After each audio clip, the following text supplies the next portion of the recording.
Donc, dans la vidéo précédente, j'ai vu la procédure d'élaboration et d'adoption du PLU, hein, qui commence par une délibération qui prescrit l'élaboration du PLU et qui se termine par une délibération qui approuve le PLU qui a été soumis à enquête publique. Ce PLU peut évoluer, et c'est ce que je vois dans le paragraphe 7. Je vois la révision et modification du PLU. L'article L 153-33 du Code de l'urbanisme énumère les hypothèses qui nécessitent de suivre la procédure de révision du PLU, qui est une procédure plus lourde que la procédure de modification. Donc, si on n'est pas dans l'un des cas prévus pour la révision, expressément prévu, le PLU pourra être modifié par une procédure plus souple, parfois il n'y a pas nécessité d'une enquête publique, qui est la procédure de modification. Donc, je vois dans un grand A la révision du PLU, et puis dans un grand B, je verrai la modification. Alors, grand A, la révision du PLU, voilà ce que nous dit l'article L 153-31. Le plan local d'urbanisme est révisé lorsque l'EPCI ou la commune, quand elle demeure compétente, décide, première hypothèse, de changer les orientations définies par le PADD. Ça, c'est considéré donc comme une modification d'importance qui nécessite la procédure lourde de révision, qui est pratiquement une procédure semblable à la procédure d'adoption. Donc, modifier les orientations du PADD. Deuxième hypothèse, réduire un espace boisé classé, une zone agricole ou une zone naturelle et forestière. Ce sont des zones protégées. J'ai vu le règlement du PLU, ces zones agricoles, naturelles, forestières, espaces boisés classés. Si on veut les réduire, il faut recourir à la procédure de révision. Troisième hypothèse, réduire une protection édictée en raison des risques de nuisance de la qualité des sites, des paysages ou des milieux naturels. Là encore, on porte atteinte à un intérêt protégé, puisqu'on va réduire. Il faut utiliser la procédure lourde de révision. Et puis, il y a deux autres hypothèses. C'est ouvrir à l'urbanisation une zone à urbaniser qui, dans les 9 ans depuis qu'elle a été créée, n'a pas été ouverte à l'urbanisation ou n'a pas fait l'objet d'acquisition foncière significative. Eh bien, là encore, il faut recourir à la procédure de révision. Soit créer des OAP, des orientations d'aménagement et de programmation de secteurs d'aménagement valant création d'une zone d'aménagement concerté. C'est-à-dire que c'est une orientation vers un aménagement, c'est-à-dire un bétonnage. Là encore, il faudra réviser. La révision, donc, dans ces différentes hypothèses, limitativement énumérées, la modification du PLU, si j'ose dire, passe par la procédure de révision, parce que ça porte atteinte à, ce sont des hypothèses dans lesquelles il y a atteinte à des intérêts protégés. Et ça commence, la révision, par une délibération de l'organe délibérant, du conseil de l'EPCI ou du conseil municipal si la compétence est restée communale, qui prescrit la révision. Et ensuite, la procédure de révision est celle qui est suivie pour l'adoption du PLU. Seul assouplissement, le débat sur les orientations du PADD peut avoir lieu lors de la mise en révision du PLU. Alors que j'ai vu tout à l'heure, enfin dans la vidéo précédente, que dans la procédure d'adoption du PLU, il y a une délibération particulière sur les orientations du PADD, du projet d'aménagement et de développement durable. Grand B, la modification. Bien, s'il s'agit de modifier le PLU pour une autre hypothèse que celle que je viens de voir, qui nécessite la révision, on n'est pas dans ces 5 hypothèses que je viens de voir, il y en avait 5, je crois, hein, oui, c'est ça, eh bien, la procédure plus souple de modification peut être utilisée. Il y a simplement, c'est l'article L 153-37 qui l'indique, il y a simplement des cas à l'article L 153-38, lorsque notamment il y a l'ouverture à l'urbanisation d'une zone, pas dans les 9 ans comme tout à l'heure, eh bien, il y a une procédure, si j'ose dire, de modification plus lourde, mais sous cette réserve, eh bien, la procédure de modification est une procédure plus légère. Il y a une procédure une procédure de droit commun de modification, puis il y a une procédure de modification simplifiée. L'article L 153-41 du Code de l'urbanisme, petit a, procédure de droit commun. L'article L 153-41 du Code de l'urbanisme envisage 4 hypothèses pour lesquelles la procédure de droit commun de modification doit être suivie. Ça vise notamment le cas où il s'agit de majorer de plus de 20% les possibilités de construire. Donc, par rapport aux règles qui étaient fixées dans le PLU, on veut apporter des modifications qui vont permettre de construire, majorer les règles de construction de plus de 20%. Il faut adopter la procédure de droit commun. Soit diminuer ses possibilités de construire, soit réduire la surface d'une zone urbaine ou urbanisée. Et puis, dans les autres cas, petit b, c'est la procédure de modification simplifiée qui s'appliquera, qui nécessite une simple délibération. C'est le cas notamment lorsqu'il s'agit de rectifier une erreur matérielle qui est dans le PLU. On ne va pas être obligé de tout recommencer, de refaire une enquête publique. Je vous donne un exemple. C'est un arrêt du Conseil d'État du 31 janvier 2020. Conseil d'État, 31 janvier 2020, numéro 413 634. Cet arrêt est mentionné dans les tables du recueil Lebon. Il s'agit dans cette affaire donc, du conseil municipal de Thorame-Haute, Thorame-Haute, c'est dans les Alpes de Haute-Provence, qui a approuvé la modification simplifiée du PLU. Un habitant la conteste la délibération et soutient qu'il fallait utiliser la procédure de révision. Dans cette affaire, donc, le règlement du PLU qui a été adopté n'évoque plus la possibilité d'exploiter une carrière en zone naturelle. Donc, il y a un terrain qui est classé en zone naturelle et il y a une carrière qui est exploitée. Elle est déjà exploitée. Or, dans le PLU adopté, cette possibilité d'exploiter une carrière a été omise. Mais au vu de l'ensemble du PLU, qui a été adopté quelques années plus tôt, le Conseil d'État constate que l'intention des auteurs du PLU n'a pas été de supprimer la possibilité d'exploiter une carrière. Différents documents, par exemple le rapport de présentation du PLU, mentionne à plusieurs reprises l'existence d'une carrière à cet endroit. Le projet d'aménagement et de développement durable retient comme première orientation le maintien des entreprises présentes, ce qui atteste sans conteste que la commune voulait maintenir l'exploitation de la carrière. Simplement, dans la zone naturelle dans laquelle cette carrière est exploitée, ça a été oublié. C'est une simple erreur matérielle. La procédure de modification simplifiée pourra être utilisée pour réparer cette erreur matérielle, c'est-à-dire indiquer dans la zone naturelle que, bien entendu, l'exploitation de la carrière qui existait déjà pourra continuer. Chapitre 3 maintenant. Chapitre 3, la carte communale. La carte communale. La carte communale.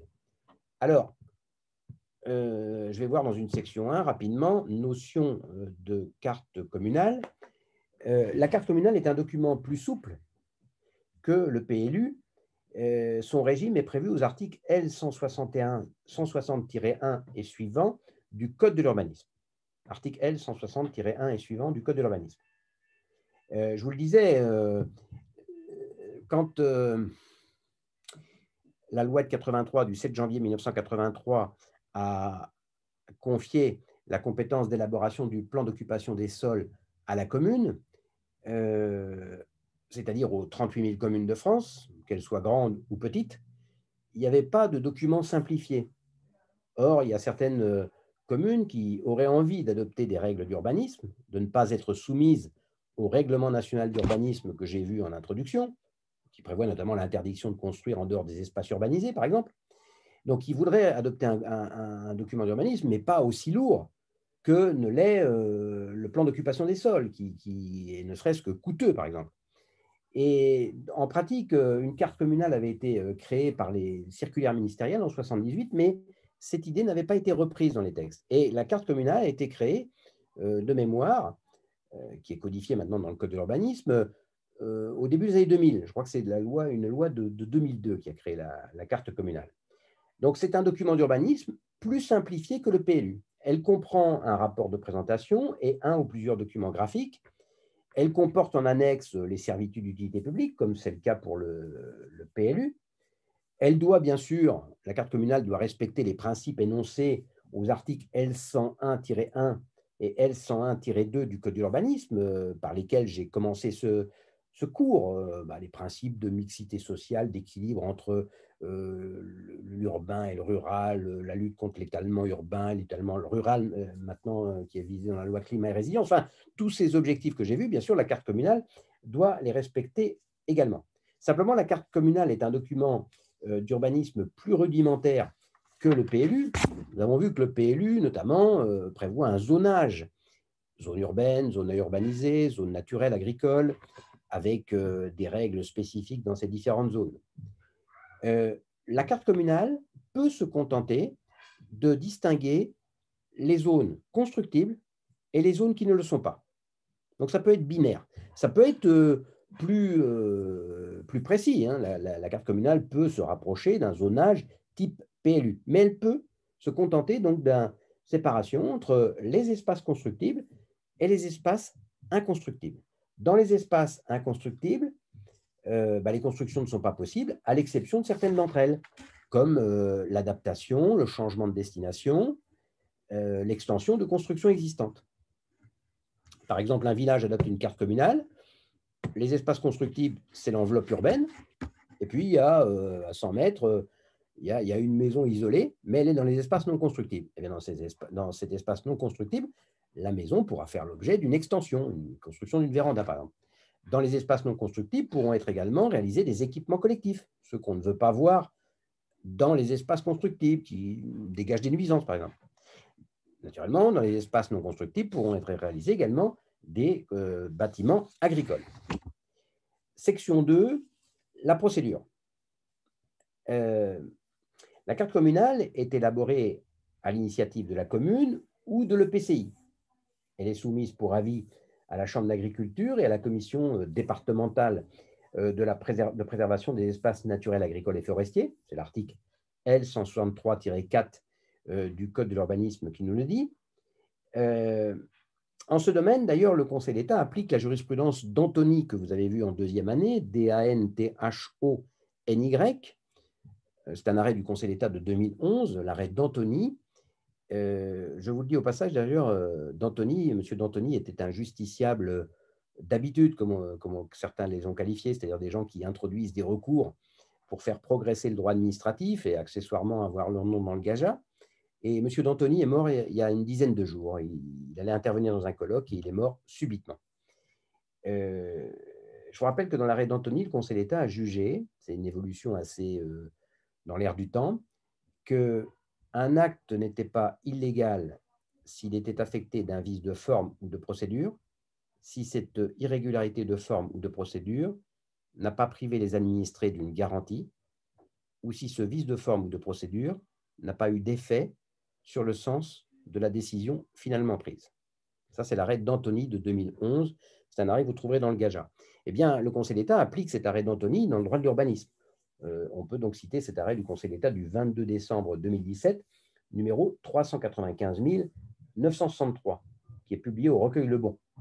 Donc, dans cette affaire, un arrêté préfectoral a approuvé la carte communale. Or, le conseil municipal qui s'était prononcé, il est compétent sur la carte communale, l'avait fait sans avoir obtenu l'avis exigé de la commission départementale de préservation des espaces naturels sensibles et de la Chambre d'agriculture.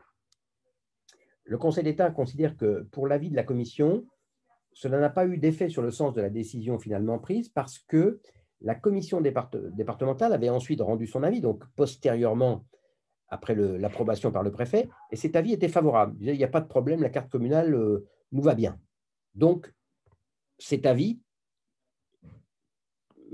alors que le conseil municipal aurait dû se prononcer sur le projet de carte communale en ayant cet avis en main, il l'a eu après, ça n'a pas eu d'effet, puisque de toute façon, l'avis de la commission départementale était favorable. En revanche, la Chambre d'agriculture avait émis un avis défavorable sur le projet de carte communale. Et donc, dans cette fois, le défaut d'avis de la Chambre d'agriculture, lorsque le conseil municipal s'est prononcé, a eu un effet sur le sens de la décision prise. Parce que si jamais le conseil municipal avait eu connaissance de cet avis négatif, peut-être qu'il aurait adopté une délibération différente. La carte communale est soumise à enquête publique, comme l'est le PLU, dans les mêmes conditions que le PLU, et puis ensuite, elle est adoptée par le conseil municipal. Mais là, il y a une différence, c'est que la carte communale doit également être approuvée par le préfet, ce qui n'est pas le cas pour le PLU. C'est l'article L163-7. Elle peut être révisée dans les mêmes conditions que celle qui préside à son approbation. C'est l'article L163-8 qui le dit. L'approbation de l'accord communal doit donc faire l'objet d'une délibération du conseil municipal. En revanche, l'engagement de la procédure d'élaboration ne fait pas nécessairement l'objet d'une délibération, ce qui est un peu surprenant, hein. J'ai vu dans la vidéo précédente que pour le PLU, la procédure commence par une délibération dans laquelle le conseil municipal ou le conseil de l'EPCI prescrit l'élaboration d'un PLU et en fixe les objectifs. Eh bien, une telle délibération n'est pas nécessaire pour la carte communale. C'est le Conseil d'État qui en a jugé ainsi dans un arrêt du 19 juillet 2017, numéro 403 805. Dans cette affaire, donc un propriétaire contestait l'arrêté du préfet qui approuvait la carte et la délibération du conseil municipal qui l'avait votée en disant la délibération qui a prescrit l'élaboration d'une carte communale 1, 2 ans, 3 ans avant n'a pas fait l'objet d'une publicité régulière. Le Conseil d'État dit peu importe, parce que de toute façon, il n'est pas nécessaire que la procédure d'élaboration d'une carte communale commence par une délibération. C'est un acte purement préparatoire. Voilà, j'en ai fini avec les différents documents d'urbanisme. Dans la prochaine vidéo, je verrai dans une troisième partie les instruments permettant à la collectivité de mener une politique d'urbanisme.